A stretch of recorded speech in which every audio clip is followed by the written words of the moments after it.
E aí galera, aqui é o JP e agora a gente vai dar início a um novo tópico do nosso estudo aí de Química Geral. Vamos falar hoje sobre processos de separação de misturas.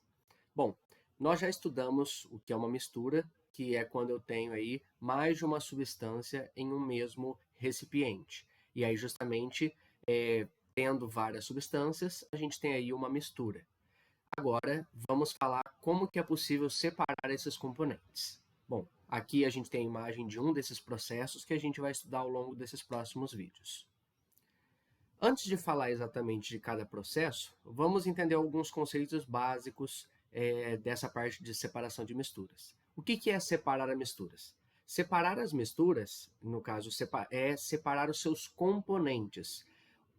Além do nome separação, a gente pode encontrar também o termo fracionamento. É a mesma coisa, ou seja, fracionar os componentes de uma mistura, cada fração uma parte. Então, eu quero separar todos esses componentes. E o que são esses componentes de uma mistura? São as suas substâncias puras.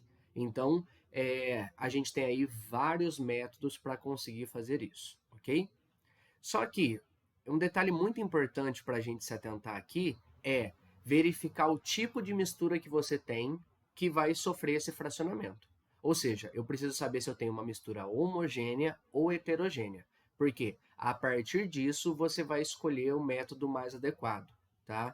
Não dá para a gente utilizar um mesmo método para qualquer tipo de mistura, tá? Então a gente tem que saber, além do tipo de mistura, também analisar os estados físicos dos componentes, se eles estão no estado sólido, líquido ou gasoso. Também, aqui a gente precisa se preocupar com a eficiência de cada processo. Então, a gente vai estudar aí vários processos. Só que existem processos que são mais eficientes do que outros. Ou seja, eu tenho um resultado melhor nessa separação dos componentes, tá? E, além disso, também pode ser que a gente precise aí usar vários métodos físicos. Por quê? Esses métodos físicos não utilizam reações químicas. Então, aqui, a gente, por exemplo, vai poder mudar o estado físico. Às vezes eu vou ter que passar de sólido para líquido ou de líquido para gasoso, mas a nossa substância não vai mudar a sua fórmula química, tá? Então, esses processos são todos baseados em métodos físicos. E, em muitos casos, a gente pode precisar usar mais de um processo. Ou seja, somente um único processo não vai ser suficiente para separar todos os componentes, ok? Então, agora a gente vai dar início ao estudo de cada um desses processos. Alguns dos processos a gente vai detalhar um pouquinho mais, porque eles são mais recorrentes, são mais importantes aí no nosso estudo de química, ok? Bom, vamos começar então com processos para fazer a separação de misturas heterogêneas. Como a gente já estudou, uma mistura heterogênea é formada por um sistema aí polifásico, ou seja, eu tenho mais de uma fase. Podem ser 2, 3, 4, e aí a gente pode ter os seus vários componentes.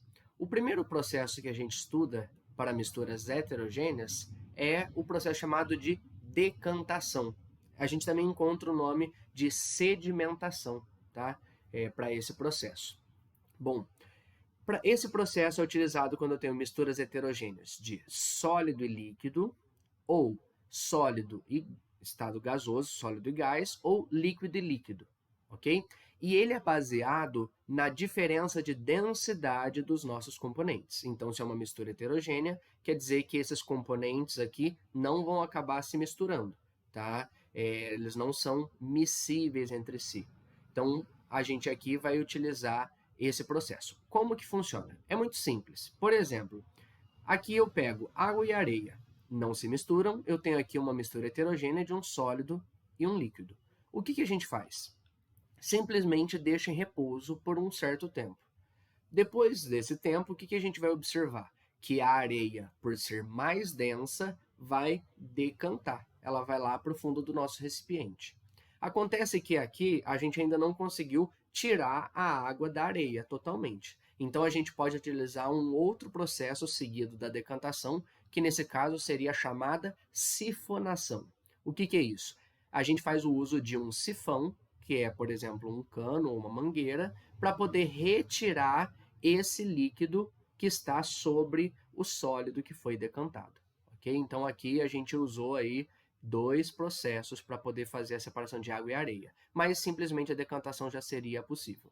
No tratamento de água, decantação é algo super comum de se fazer, tá? Até porque a gente simplesmente tem que deixar a água em repouso. Agora um outro exemplo aqui. Vamos supor que a gente tem uma mistura de água e óleo. Como que eu consigo separá-la?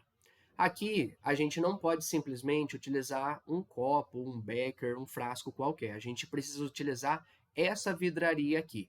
Essa vidraria se chama funil de decantação ou funil de bromo, tá? Esses 2 nomes são aceitos. E o que ela é? É um funil, de fato, só que aqui embaixo ele tem uma torneira.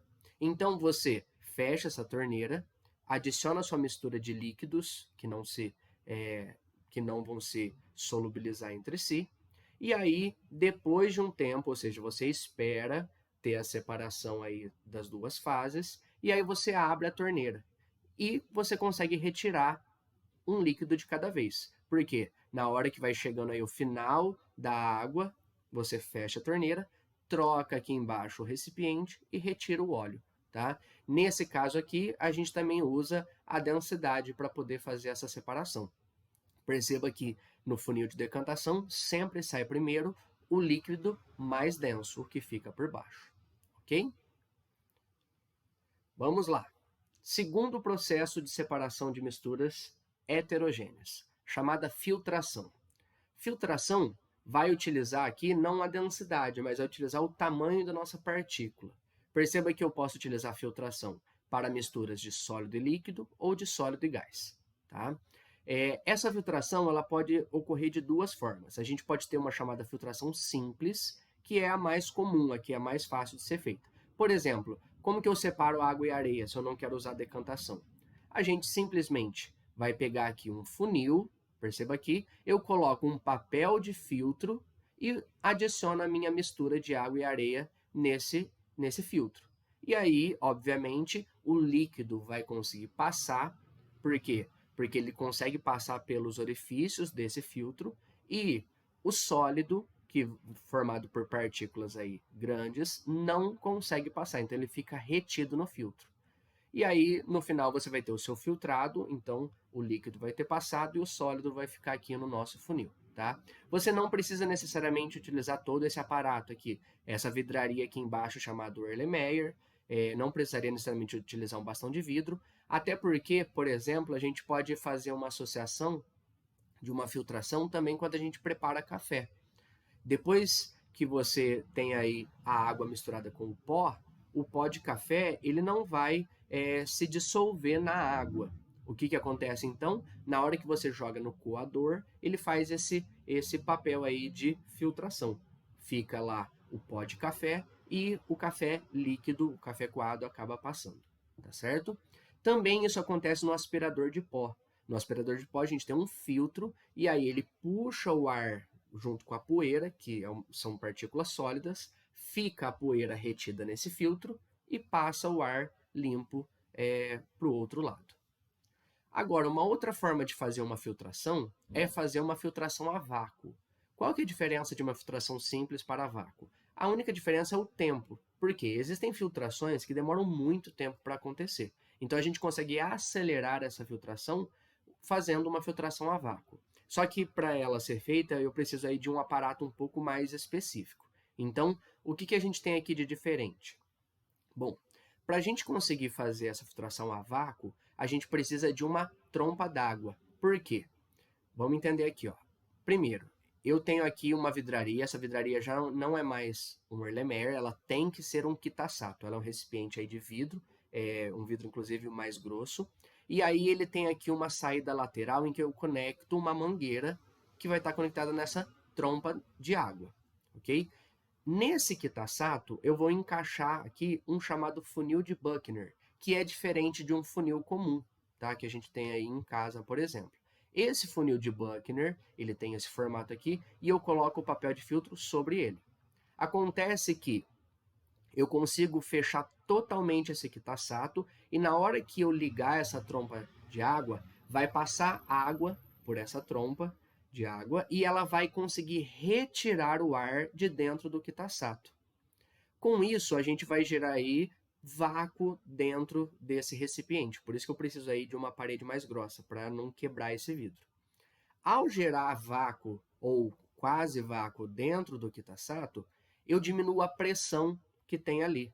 E aí a pressão atmosférica, ou seja, o ar que está aí sobre as nossas cabeças, sobre esses materiais, vai conseguir empurrar a minha mistura mais rápido para passar pelo filtro, tá? A pressão atmosférica empurra também a mistura aqui na filtração simples. Só que, como aqui a gente não tem esse vácuo, então pode demorar mais tempo. Aqui não, como eu tenho uma pressão mais baixa aqui dentro, passa mais rápido. E aí, novamente, eu consigo ter o meu líquido aqui embaixo e o filtro fica retido aqui no nosso papel de filtro. Tá? Ele fica retido aqui no funil. Okay? Perceba que são semelhantes, a única coisa é que eu consigo acelerar por conta de formar esse vácuo, ok? Então temos aí duas formas de fazer a nossa filtração. Falando ainda de filtração, a gente tem que entender o que a gente chama de carvão ativado, tá? O que é esse carvão ativado? Ele é muito comum, inclusive, em filtros de água, ou mesmo em algumas coisas aí de cosméticos, ou mesmo de desintoxicantes. Qual que é o papel do carvão ativado? Bom, se a gente compara um carvão comum com um ativado, perceba que a estrutura é um pouquinho diferente, tá? Você faz um processo para transformar o carvão comum em ativado, porque você consegue fazer poros maiores, né? O carvão ele é poroso, então ele é cheio de furinhos, como se fosse uma esponja. E além disso, quando você tem esse carvão ativado, você consegue fazer, além do processo de filtração, você também consegue fazer a chamada adsorção. O que é adsorção? É quando você consegue fazer alguma coisa aderir, ou seja, ficar presa à superfície, no caso aqui do carvão. Para que se usa esse carvão ativado? Bom, quando você pega, por exemplo, a água que a gente bebe e você passa ela pelo carvão ativado, você consegue reter nesse carvão ativado substâncias que possam dar algum sabor ou algum cheiro para a água, que não é adequado, né, para a nossa água potável. Então você consegue reter, tanto porque pode ficar preso pelo tamanho da partícula, isso se for uma partícula sólida, quanto você consegue fazer aderir esse gás ou essa outra substância à superfície do carvão ativado. E aí a água passa sem levar essas substâncias. Okay? Então essa é uma das aplicações aí para o carvão ativado. Ok? Bom, a gente fecha a nossa primeira parte do nosso estudo de separação de misturas. Continuamos daqui a pouco com outros processos. Até mais!